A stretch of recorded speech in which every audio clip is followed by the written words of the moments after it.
এই সময়ত আমি হিৰণময় যে খাকলাৰী ঢুকাল যোৱা 16 মে তাৰিখে বালাপাৰা এই দুধনৈৰ এই গাঁৱত আছোঁ। মূল কথাটো হ'ল যে 3 মে তাৰিখে দুধনৈত বৈশাগু বিহু চলি আছে আৰু এই বিহুত আমাৰ দুগৰাকী কণমানি ছোৱালী তেওঁলোকে বিহু চাবলৈ গৈছিল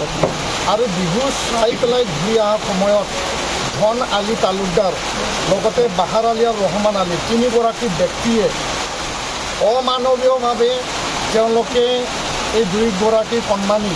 তেওঁলোকক ৰেপ কৰিছিল, ধৰ্ষণ কৰিছিল আৰু এই ধৰ্ষণ কৰা কাণ্ড যেতিয়া পোহৰলৈ আহিল, ইয়াৰ পিছত 5 মে তাৰিখে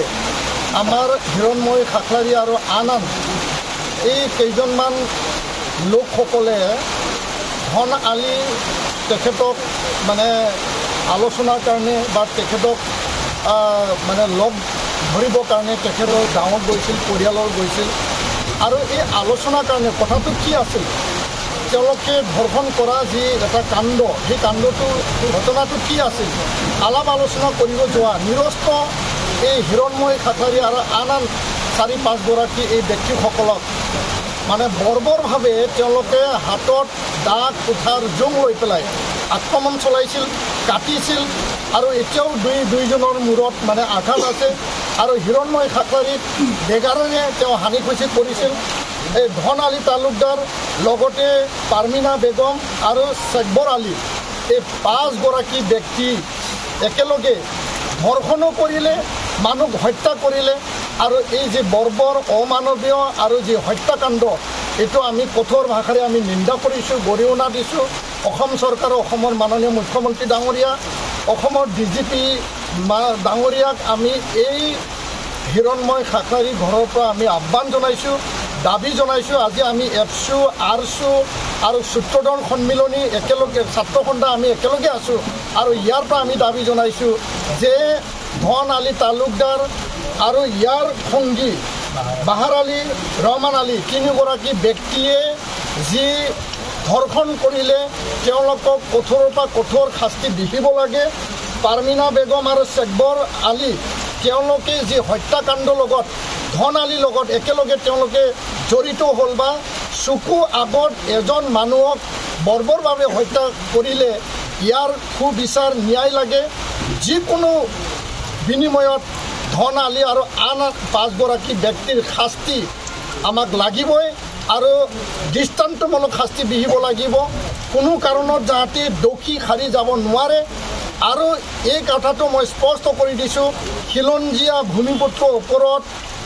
যি আক্ৰমণ, মই এইটো স্পষ্টকৈ ক'ব বিচাৰোঁ, এইটো বাংলাদেশী মানুহবিলাকেহে এনেকুৱা কৰিব পাৰে। অসমৰ খিলঞ্জীয়া মানুহসকলে কেতিয়াও এনেকুৱা ধৰ্ষণ কৰি পেলাই কাৰোবাক হত্যা কৰা কথা মন মগজু তেনেকুৱা কথা কেতিয়াও নাহে আৰু যিবিলাক অনুপ্ৰৱেশকাৰী, যিবিলাক বাংলাদেশী তেওঁলোকে মানে অসমৰ খিলঞ্জীয়া লোকৰ ওপৰত আক্ৰমণ, ধৰ্ষণৰ যি এটা মানে নিচিনা টাৰ্গেট আৰু ধৰ্ষণ কৰাৰ পিছত কোনোবা যদি আলোচনা কৰিব যায় তাকো আক্ৰমণ কৰি পেলাই হত্যা কৰা, ইয়াৰ কাৰণে আমি দাবী জনাইছোঁ।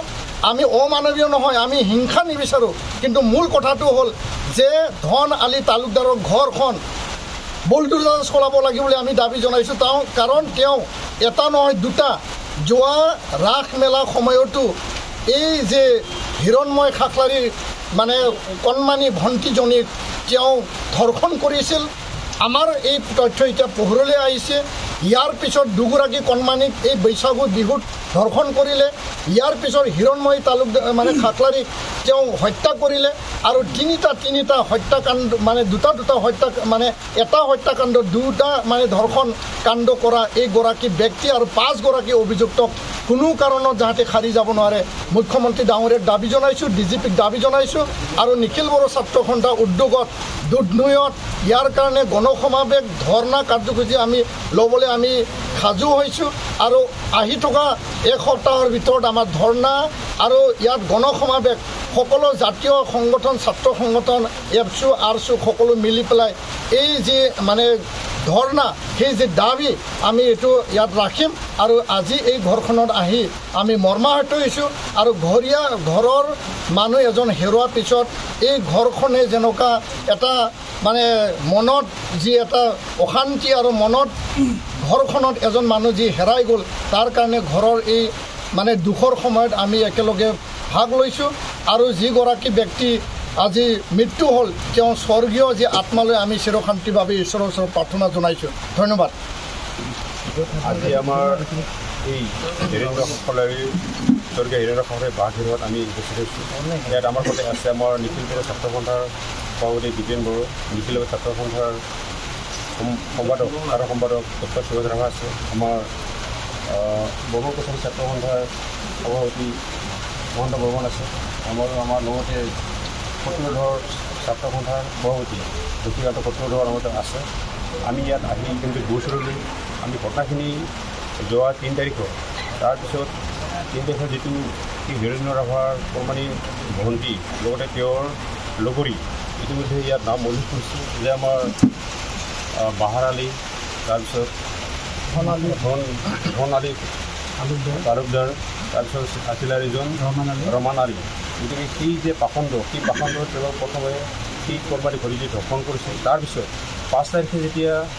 এই হিৰণময় তেওঁৰ দাদা হিৰণময় তেতিয়া পাঁচজনীয়া দল তাত উপস্থিত হৈছিল তেতিয়া উপস্থিত হোৱাৰ লগে লগে গম পাইছিল যে তেওঁলোকে আক্ৰমণ কৰিছে জাতি জং বা চকা অস্ত্ৰৰে তেওঁলোকে আক্ৰমণ কৰিছে আক্ৰমণ কৰাত ইতিমধ্যে আমাৰ হিৰণময় তালুকদাৰ যোৱা 16 তাৰিখে ইউলেলৈ সম্বৰণ কৰে এতিয়া কথা হ'ল আমি ইয়াত ঠিকা দিছোঁ আমি জৰিমনা দিছোঁ যে এনেধৰণৰ অনামীয় ঘটনা যাতে আমাৰ ইয়াত হ'ব নোৱাৰে কাৰণ ইতিমধ্যে তেওঁলোক কি দোষ আছিল তেওঁলোকৰ কোনো